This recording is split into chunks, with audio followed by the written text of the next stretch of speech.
AP సచివాలయ ఉద్యోగుల సంఘం ప్రెసిడెంట్గా చేసినటువంటి వెంకట్రామరెడ్డి ఉద్యోగం నుంచి డిస్మిస్ చేసింది government, election code of conduct అని చెప్పి. కానీ గతంలో ఉద్యోగ సంఘాల ప్రెసిడెంట్గా చేసినటువంటి అశోక్ బాబు కూడా ఇదే డైరెక్ట్గా ఎన్నికల ప్రచారంలో పాల్గొన్న వీడియోస్ ఉన్నాయి.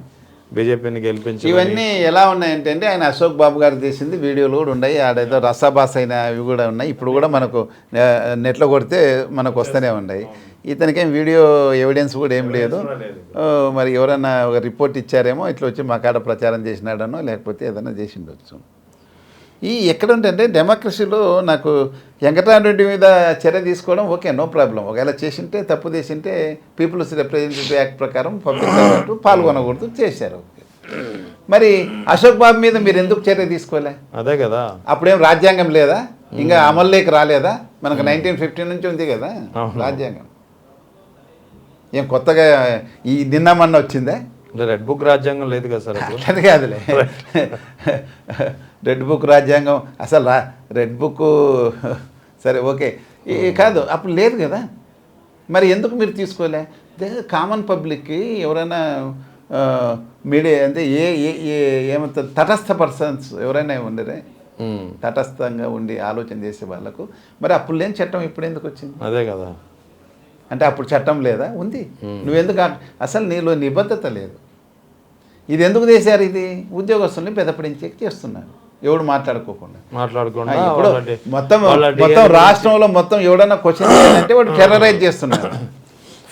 ఫియర్ సైకోసిస్ అనేది వచ్చేసింది గురించి. మరి ఉద్యోగాలకు మాట్లాడితే అరెస్ట్ చేస్తారు, డిస్మిస్ చేస్తారు. మనకెందుకు వచ్చిన పీకులట అని అంటే పిఆర్సీ 4 ఏళ్ళ ఒకసారి గవర్నమెంట్ వచ్చి 2 ఏళ్ళు అయిపోయింది కదండి. 2 ఏళ్ల కిందటనే ఎప్పుడో జగన్మోహన్ రెడ్డి పిఆర్సీకి ఒక చైర్మన్ కమిషన్ వేశారు కదా, పిఆర్సీ కమిషన్ వచ్చి ఒక పెట్టేసి అవును నువ్వు వస్తే అంత రాజీనామా చేస్తే దాని గురించి పట్టించుకోలే. అంటే 4 ఏళ్ళకి ఒకసారి పిఆర్సీ అనేది అంటే నువ్వు 10 ఏళ్ళకి ఒకసారి చేయాలనుకున్నావు. అసలు నీకు ఉద్దేశం ఉందా పిఆర్సీ చేయాల్సిన ఉద్దేశం? ఐఆర్ఏ లేదు, డిఏలు అసలు ఇవ్వడంలే, వరుసగా సెంట్రల్ గవర్నమెంట్ ఇస్తూనే పోతుంది, డిఏలు అసలు ఇవ్వడంలేను. ఎప్పుడో జగన్మోహన్ రెడ్డి గారు ఇచ్చిన జీవోది మన ఇంప్లిమెంట్ చేశారు. అసలు నువ్వు వచ్చినాక ఒక 4 డిఏలు రావాలా కదా కనీసం. జగన్మోహన్ రెడ్డి దగ్గర ఉన్నప్పుడు అప్పు పెట్టినారన్నారు కదా, అవి రావాలా? నువ్వేమి ఇస్తున్నావు? అంటే ఈ ఉద్యోగులంతా ఓన్ ఏడుస్తారు అప్పుడు జగన్మోహన్ రెడ్డి గవర్నమెంట్ మీద. టీచర్లకు ఏదో ఉద్యోగాలు చేయమంటే వాళ్ళ బాధ చెప్పనాక లేకుండా అంతా పాయిజన్ చేసి పెట్టేశారు. ఇప్పుడు మీకేమొచ్చింది?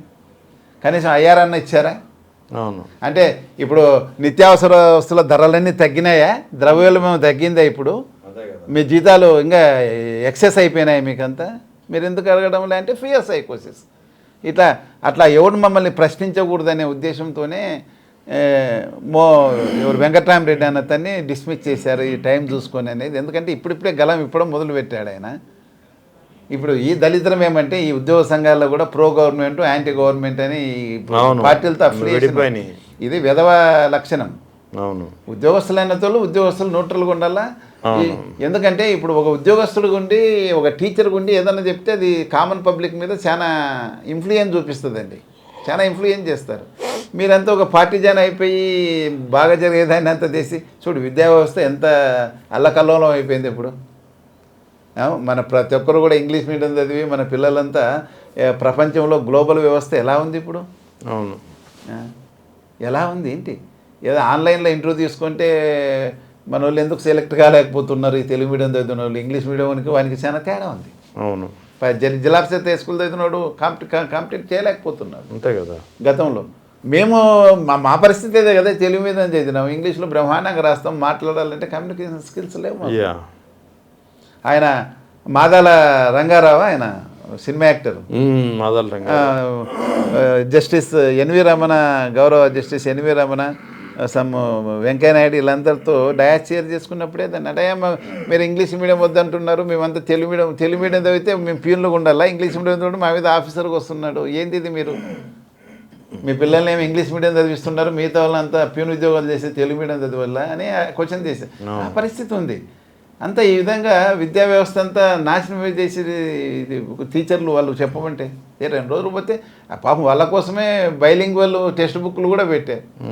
జస్ట్ ఉద్యోగం చేయమని పాఠాలు చెప్పమంటే వాళ్ళు ఎంత అరిసి గగ్గోలు పెట్టి పాపం ఆయన అన్నిటికన్నా అద్భుతమైన ఆలోచన చేశాడు పిఆర్సీ గురించి. ఈ సందర్భంగా నేను చెప్పదలుచుకున్నా, సెంట్రల్ గవర్నమెంట్తో ఆన్ పార్ విత్ చేసేస్తామండి, ఇంకా మనది అవసరం లేదు, వాళ్ళు ఎప్పుడు ఇస్తే అప్పుడు అని. సెంట్రల్ గవర్నమెంట్ ఖచ్చితంగా వాళ్ళు 10 yearsకి ఒకసారి ఏదో ఉన్నట్టుంది అది పిఆర్సీ. అవును, pay reason commission every 10 years.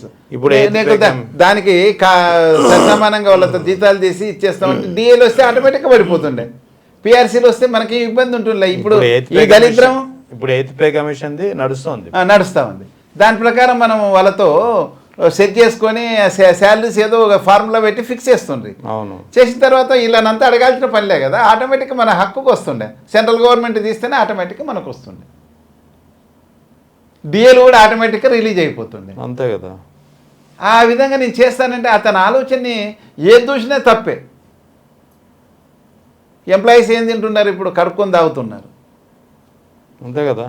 అట్లా ఇది కేవలము వెంకట్రామరెడ్డి గారిని డిస్మిస్ చేయడం అనేది, అతనేమో నాకు సాక్ష్యాలు లేవని చెప్తా ఉన్నాడు. సరే, అవన్నీ లెక్క లేకుండానే సరే చేశారు. చేయడం ఏమంటే ఒక ఉద్యోగ సంఘ లీడర్ని, మిమ్మల్ని ప్రశ్నించే లీడర్ని డిస్మిస్ చేయడం వల్ల మొత్తం ఎంప్లాయీస్ని అంతా భయోత్పాతానికి గురి చేయాలనేది మీ ఉద్దేశం. నిజంగానే అలాగనే ఉన్నారు. కానీ ఇది ఎలా కొడుతుందంటే ఫియర్ సైకోసిస్ బయలుదేరితే, ఇప్పుడు నాకేదో జరుగుతుందని, నాకేదో చెడు జరిగితే పోలీసు వాళ్ళ ద్వారా కానీ ఇంకో రకంగా ద్వారా గవర్నమెంట్ ద్వారా కానీ రాజ్య బెదిరింపు ఇది, అది రాజ్యం యొక్క దౌర్జన్యం. దీనివల్ల మిగతా ఓటర్స్ నాకేమైనా ఇబ్బంది అయితే 1000 మంది అన్న బాధపడరా? నా ఫ్రెండ్స్ వాళ్ళందరికీ ఫియర్ సైకోసిస్ వస్తుంది. రాజేశ్వరికి ఇలా ఉంటే మిగతా వాళ్ళ పరిస్థితి ఏమనేది వస్తుంది కదా. అలా ఒక ఉద్యోగ సంఘ నాయకుడినే నువ్వు డిస్మిస్ చేసినంత మాత్రాన మిగతా ఉద్యోగస్తులంతా వ్యతిరేకత వస్తుంది.